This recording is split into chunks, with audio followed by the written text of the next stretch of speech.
Obscurie, relatos de pecadores, escrito de Galeder. La oscuridad habita en el interior de cada uno, avariciosos, bebedores, coléricos, despilfarradores, embusteros, fornicadores. En los vastos dominios de Obscurie, un altanero monarca gobierna su reino, bajo un aura de arrogancia. Tanto los súbditos más acaudalados como los míseros plebeyos guardan oscuras tentaciones en lo más recóndito de sus seres. Nobles y pueblerinos por igual son considerados pecadores ante las historias de un narrador que va a contarte 7 oscuros relatos procedentes de dichos territorios. ¿Te atreverás a escucharlos?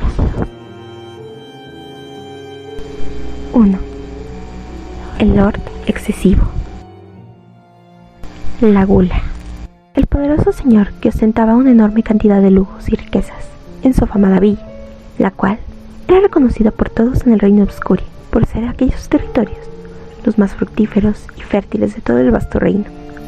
Aunque las malas lenguas de los pobladores siempre se referían a su señor bajo el insolente título de Lord Garganta, debido a que su máxima autoridad siempre disfrutaba de la buena vida, el comer y el beber lo eran absolutamente todo para él. Desde que apenas era un niño, su extremosidad con respecto a su voraz apetito lo habían convertido en alguien que solamente sentía una insana satisfacción al ingerir todo tipo de alimentos y bebidas de manera desmedida. Esa incontrolable adicción que continuó padeciendo aún en los días de su juventud y ahora, actualmente en su avanzada adultez. Lord Garganta era reconocido por todos sus súbditos por aquella forma suya de engullirse un sinfín de platillos a todas horas, un pésimo hábito que había hecho mella a su aspecto físico, además de haber agravado gravemente su salud. El Lord era considerado por todos los habitantes de su villa como la viva imagen de una criatura repugnante, aunque estos nunca tendrían el descaro de decírselo frente suyo. Todas las partes del cuerpo del poderoso señor estaban completamente hinchadas a causa de su agobiante peso. Su arrugada piel se ponía cada vez más grasosa con el pasar de los días, mientras que unas amarillentas manchas seguían apoderándose de aquella tez que por algún corto periodo de tiempo había permanecido blanquecina. Incluso su joven esposa sentía una inmunda sensación al observar a su marido en ese terrible estado de deterioro en el cual se encontraba. Durante los inicios de su matrimonio, ella trató de ayudarlo a recomponerse, pero, por más que ella lo intentaba, Lord Garganta nunca ponía ni una mísera pizca de su parte.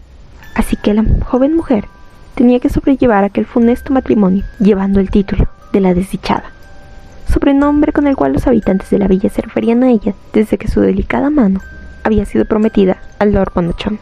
Incluso, hay quienes dicen que la desventurada doncella no derramó ni una sola lágrima al momento de ingresar a la capilla, mientras ésta era acompañada por su progenitor, debido a que estaba enterada de su matrimonio. Era uno de los nobles más acaudalados de todo el extenso reino de Obscurie, por lo cual, a quien llamaban la desdichada, conocía de antemano cuál debía ser su papel de desempeñar en todo este asunto, acción que le fue sumamente difícil desempeñar a la mujer con el paso del tiempo. Con el transcurrir del tiempo, la conducta del noble no cambió en lo absoluto. Lord Garganta continuó embutiéndose todo aquello que encontraba a su paso, ya fueron unos suculentos vinos y licores, hechos a base de su propia cosecha de uvas en sus productivos viñedos, o aquellas apetitosas tartas y pasteles de sus buenas colectas en sus campos de trigo y otros diversos tipos de cereales, solo por mencionar algunas de las magnánimas propiedades, los cuales le generaban al matrimonio acordado muy buenos ingresos. Porque a Lord Garganta no le importaba nada más que consumir sus excesivos alimentos sin falta, cosa que su señora esposa conocía mejor que nadie.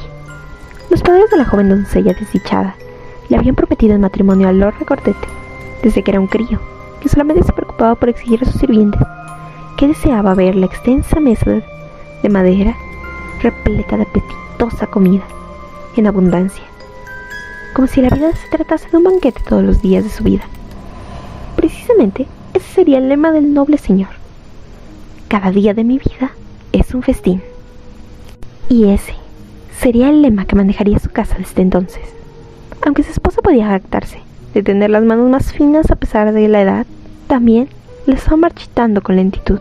Su triste realidad es que tampoco había nacido bajo la gracia de la belleza, pues a pesar de ser poseedora de su rojiza y larga cabellera que caía tras su espalda, cual si fuera un río de lava ardiente, la desventurada mujer también poseía un millar de pecas en su pálido rostro que no la habían abandonado desde que era niña, razón por la cual la joven era considerada como la menos hermosa de sus hermanas. Ni siquiera sus propios padres la tenían en alta estima. Debido a ello, era la doncella ideal para desposarse con aquel noble de aspecto mórbido. Aún así, la desdichada tenía que continuar con el nefasto engaño de haberse acostumbrado a la tortuosa vergüenza que era vivir con alguien cuyo semblante se asemejaba más al de un monstruo que al de un ser humano, pues para su marido lo comestible era más sagrado y ella siempre estaba en segundo plano, por lo cual a ningún habitante de las tierras de Obscuria había tomado por sorpresa que la cónyuge, después de varios años de haberse desposado, aún se mantuviera tan pulcra y virginal como en sus días de doncella. Aunque la misma situación acontecía con su consorte, nadie se acercaría a la golosa bestia por asuntos que no fuera de estado, razón por la cual aún había rastro alguno de un heredero sucesor. Debido a ello, la mujer conocía mejor que nadie hasta dónde podía llegar la glotonería de su esposo. Mientras más prohibido fuera el fruto para él, mucho más placer sentiría al querer digerirlo en sus podridas entrañas, por lo cual decidió llevar a cabo su propio plan. Esa noche, en el castillo del matrimonio, se llevaba a cabo un festejo que la desdichada había organizado personalmente bajo su mirada crítica. El motivo del banquete era la celebración de su aniversario de bodas. La esposa agasajó al noble con sus comidas y bebidas predilectas, las cuales el cónyuge degustó con exaltación.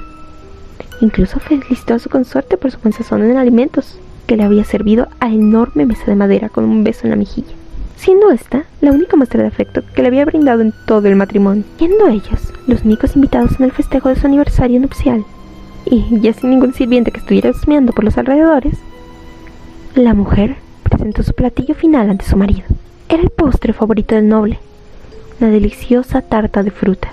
El glotón hombre no lo pensó ni dos veces, y en menos de un instante devoró aquella apetitosa tarta, de la cual ni siquiera quedaban rastros de migas en el plato de porcelana. Para disfrute de la desdichada, el lord comenzó a sentir indigestión en su enorme estómago por haber consumido una enorme cantidad de alimentos, aunque aquello era algo muy común en su esposo, después de sus exhaustivas sesiones de comida. Debido a eso, su cara no mostró ni un rastro de preocupación. La esposa le recomendó que tomara una siesta en la monumental silla, en la cual se encontraba postrado, mientras que ella se dirigió a sus aposentos a acostarse, con la excusa de encontrarse cansada por haberse esmerado tanto en los preparativos del banquete. El noble obedeció a las palabras de su cónyuge sin siquiera rechistar, creyendo que dentro de unos momentos el malestar que sentía en su estómago se le pasaría rápidamente. Así, se quedó profundamente dormido en aquel imponente sillón, mientras que en las habitaciones que compartía el matrimonio comenzaron a escucharse unos fuertes gemidos de placer. A la mañana siguiente, los gritos de los sirvientes despertaron a la desdichada de sus ensoñaciones. Lord Garganta había sido encontrado en un estado inerte por los mayordomos del castillo. Su amo y señor se encontraba tendido en el gélido suelo del gran salón, donde se había llevado a cabo el banquete, sin ningún rastro de signos vitales en su grasoso cuerpo. Al observar el morboso cuerpo de quien en vida había sido su marido, la mujer comenzó a derramar falsas lágrimas que caían abruptamente por sus mejillas. La viudez al fin había llegado a su vida. Después de tan ansiada espera, al fin era un ser libre. Mientras que todos los habitantes de la villa guardaban luto tras el fallecimiento del noble, la recién enlutada dio su falso testimonio a todo aquel que quisiera oírlo, para así quedar impune ante la justicia. Tiempo después, tras haber sufrido un abrupto desmayo, se supo que la viuda había quedado encinta. Todo parecía indicar que la desdichada no quedaría completamente sola en aquel inmenso castillo, pues al menos el lord había logrado cumplir con sus deberes como esposo antes de haber abandonado los confines del mundo. Con un heredero asegurado en su fértil vientre, y tal y como las leyes estipulaban en el reino de Obscuria, al fallecer uno de los cónyuges, todas las riquezas pasaban a ser posesión de su consorte, debido a que el matrimonio había logrado ser consumado. A este hecho se sumaba que el vástago se encontraba en camino a tomar posesiones del título y de todos aquellos territorios y bienes que habían pertenecido al noble bonachón en vida. La ahora desdichada era la poseedora absoluta de todas aquellas riquezas que habían pertenecido a su difunto cónyuge, aquellas posesiones que no se molestaría jamás en contribuir con su despreciable familia. Solamente lo único que la mantenía a flote era la llegada próxima de quien sería su único hijo y heredero.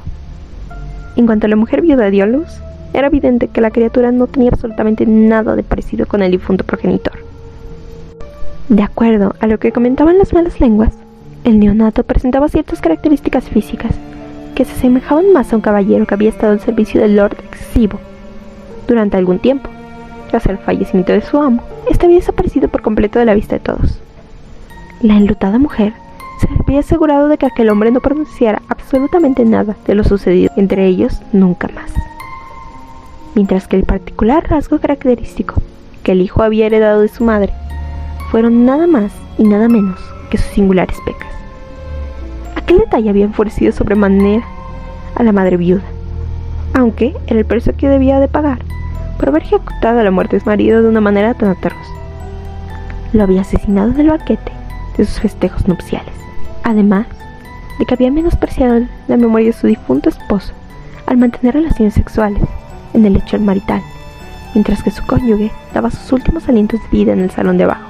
La desdichada lo había asesinado con lo que él más amaba en el mundo: una tarta de frutas, envenenada por supuesto, pero al fin y al cabo había sido sumamente placentera para el excesivo paladar del Lord.